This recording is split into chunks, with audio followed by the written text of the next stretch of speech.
Hi guys, today I have 3 items for you made by a little known artist that was born in Guantanamo, Mexico. Her name was Susi, Carmelita, Consuelo, Maria, Concha tu madre por atrás, Rodriguez la Fea. That is a mouthful. Um, the reason being for that name is most Spanish women have those long names, except most of them don't have the offensive nature of her name.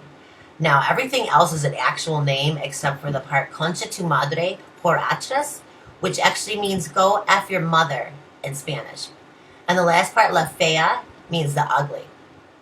Now, here's a story explaining why.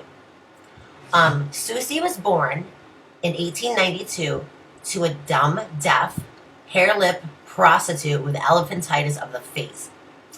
She was so ugly.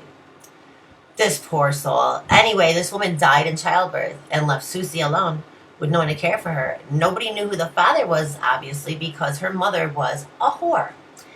So she was born in a nunnery because they felt bad for the poor, ugly prostitute mother.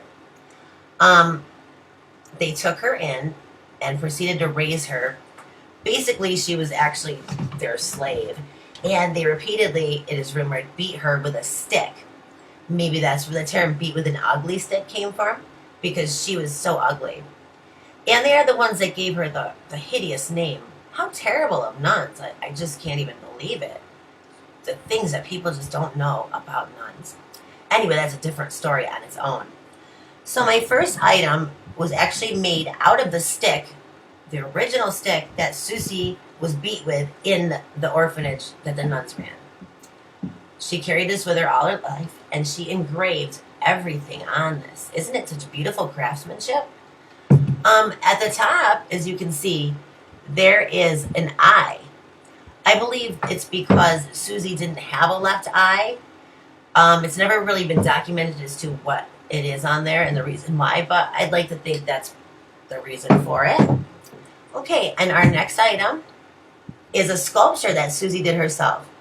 It is very ugly, as you can see. Ugly, sad, and lonely, kind of like her. I'm not sure what it's supposed to signify or what the heck it's wearing, but maybe it's something that is supposed to represent Susi herself. Maybe it's kind of like a self-sculpture. Our last item is this mask that Susi made.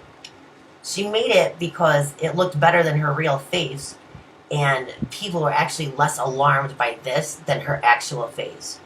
The only thing missing on this is a glass piece, where the left eye would be, because Susi, as I told you before, did not have a left eye because of the elephantitis of the face. Now, this part right here is because she didn't want people to be scared of her. I know that is pretty scary itself. Kind of looks like Hannibal Lecter. Anyway, she had snaggle teeth, a hair lip, and a huge mustache.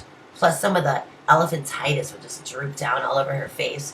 So this kind of masked it and tucked it away from the rest of the world, I guess. These are the only items I have from Susi. And sadly, soon after that, Susi cut her own head off and killed herself. Tragic. That's all I have for today. Till next time.